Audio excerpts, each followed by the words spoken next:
Yo, what's up? How's it going, YouTube? It's Pope Service. This is the last week's haul. All right. I'm going to start out here. Survival Fetish. This is probably my favorite book of the week. And it's black and white. And I just want to say that, I don't know, it was a very satisfying book. For black and white, it seemed to go on and give you some good information and really make you interested about what happens next issue. It's basically about a runner who runs in a future, perhaps futuristic Honolulu. Futuristic meaning in the future when everything falls apart. Could be 2 weeks from now. Could be 20 years from now. I don't know. But that's a great book. It's a big recommendation. Black Mask, Survival Fetish, #1. Since he did it for me the other day, I'm going to do it right back. This is for my buddy the Chinist. Yes, well, he said that I turned him on to a book, and I just want to let him know that he actually turned me on to this one, The Brothers Dracul. I was kind of going to skip it on sort of a marginalistic, who needs another Dracula story, whatever. But I kind of liked the premise that he described on the video, and so I went back and picked that up. Thanks, man. Punk's not dead. Really? Well, Black Crown seems to not think so. #3, about, what was that? Sid Vicious comes back and as a ghost and haunts some punk's daytime. I don't know. I'm cool with it though. I'm gonna read it. Originally, I was gonna say I was kind of bummed out by not seeing the A cover, but the more I see this one, I'm okay with this cover. I just wish I'd had the choice because this was the only copy they had at my store that I went to today. Spider King #3 from IDW. Death of Love. I'm not quite sure if this was a 4-issue series, but this is issue 3, and I kind of like the premise of this, and I'm going to stick with that till it's over. This book here, man, Dustin Nguyen and Jeff Lemire on Descender. Yes, and I hear this book is ending soon as well, so I'm certainly going to stick with that. Oh man, I read this issue of John Wick, or in this case, Jock Wick. And man, it was great. It was a good story. Very reminiscent of the movie, and it had the same kind of pacing, and you got a little bit of action feel out of the way it was all put together. And your boy John Wick is bad. There you go. This book here, Infidel, with this David Mack cover, which I was not expecting. I had seen the other cover, and at one point I was going to get both of them, but no, I think this is going to do just fine. This David Mack Infidel #2. Also, this book, Ballad of Sang. I really liked the first issue. It just seemed really interesting, and I'm sticking with that until that's over. That's Onai Press, Ballad of Sang #2. Valiant gives us Quantum and Woody. Is this... I guess so. Is this as foily as it gets? Doesn't seem very foily. The 90s were way foilier than that. But there you go. Quantum and Woody. Deathbed from Vertigo #3. That's been an interesting story. Sorry, I had to laugh.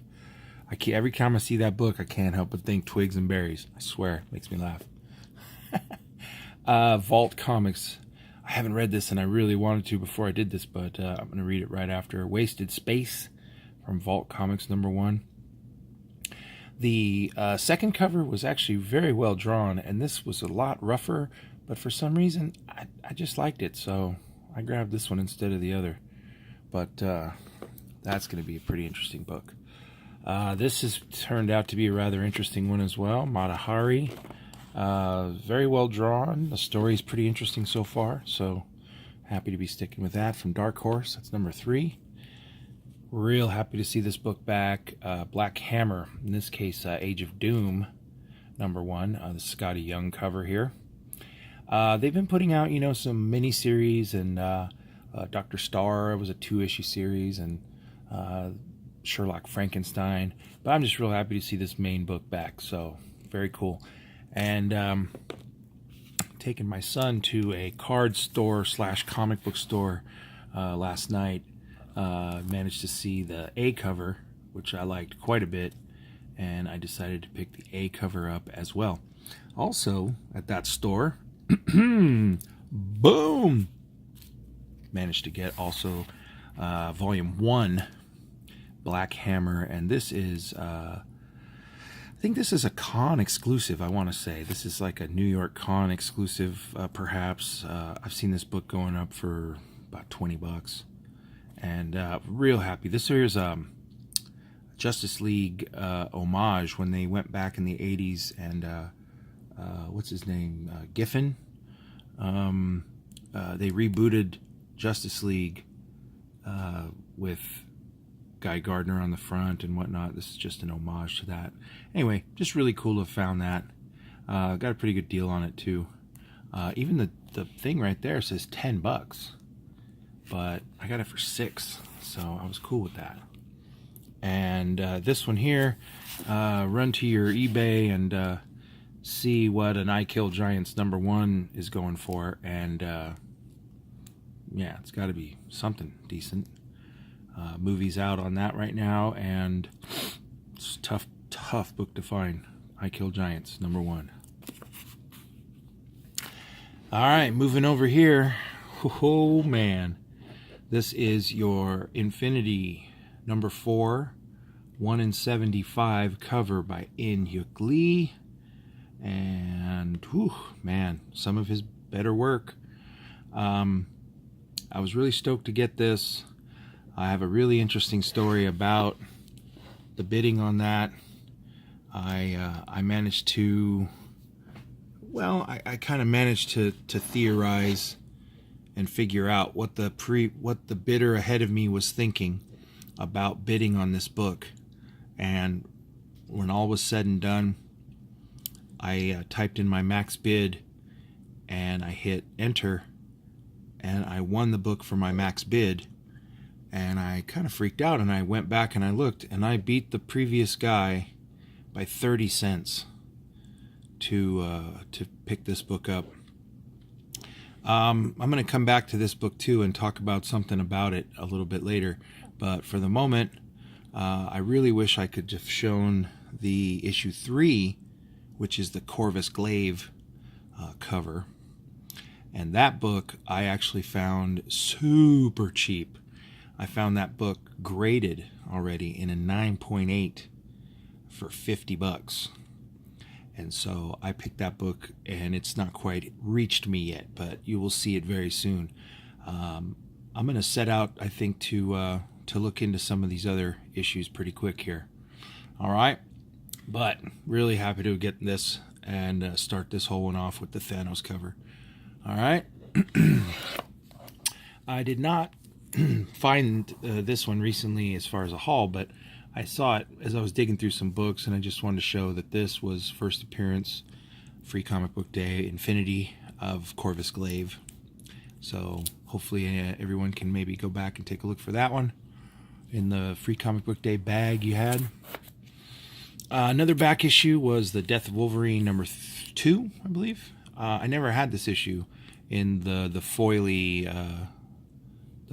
type of cover, so I was just really glad to have that one. I think I have the full set now, but I don't know, some different covers on it. Anyway, I still want to get the variant #1 just because it's got a bunch of skulls on the cover. All right, yeah. So I did get the Ramos 179 Amazing Spider-Man connecting cover, which I'm going to connect to nothing. And the $7.99 Ross cover, and that's it. And I had a chance to buy the 1 in 50, but I just passed. Avengers here, $2.89. This number part 15. Oh my God, did they just hammer us with this? Still a pretty cool Brooks cover, so I'm sticking with that. One more issue. Weapon X, I believe this is number 16. And yeah, that's just a cool cover, so probably why I got it. Very happy to have found this. Was the last cover on the shelf, and it was in very good condition, so I was happy to find the Adi Granov Infinity Countdown number 2. And I think that's going to be a set. I think this is going to be, because you had Wolverine with the stone and number 0. You had the Captain Marvel number 1. You got this one. So I'm going to keep an eye out for all these Granov Infinity covers, because they're very cool. Wasn't quite sure about this one. Obviously, it wasn't a part of the Volume 1 Mr. Miracle run. But this is an issue 1 Mr. Miracle. Yeah, probably from the 80s. It's got a $1 price tag, but it was in really good shape, and it was number 1, so yeah, what the heck. I didn't pay more than $4, or it was probably $4. Batman White Knight number 4. I didn't know if I had this issue. I've been trying to pick up ones. I'm pretty sure I don't have issue 2, but I don't know. Even if I have it, I don't care. I bought it again, because I probably didn't have this female cover. Aquaman here, number 35. Great Josh Middleton cover. Batman, the 45. I never got an issue 44 last 2 weeks ago. I never got that. I want that JGJones for sure. And then the last from DC, I got both covers of Mr. Miracle, and I love that book. I want to show here Highest House. I managed to also, like some of the others, I managed to get this book as the last one on the shelf. Very happy about that, because it's been one of my favorite books also recently. And behind that, oh man, JGJones, Superior Spider-Man number 17. In a 9.6. Yo. All right, so I got a minute or so, but I'm going to keep it short. I want to talk about this book, not this particular cover, but the condition of a book from CGC in 9.6. I'm going to do another video on that, so you want to check that out. But in the meantime, just keep checking out. Probably, arguably, one of the sickest JGJones covers, and an amazing classic for the ages. So there you go. So far, I'm going to say I'm stoked about having this, but in a second, I'm going to talk about that book. So anyway, peace, y'all. All the people that I've been trying to keep up with lately, Rig, Tat, Bub, Jason, Doom 143, thank you, man. God, all kinds. Master X, Mercenaut, there's tons. Silver Dave, Dr. Von Chilla. What a guy, man. Right on. A lot of people, tons of people that I'm sure I forget, but I just wanted to say thank you all, and keep watching. See ya.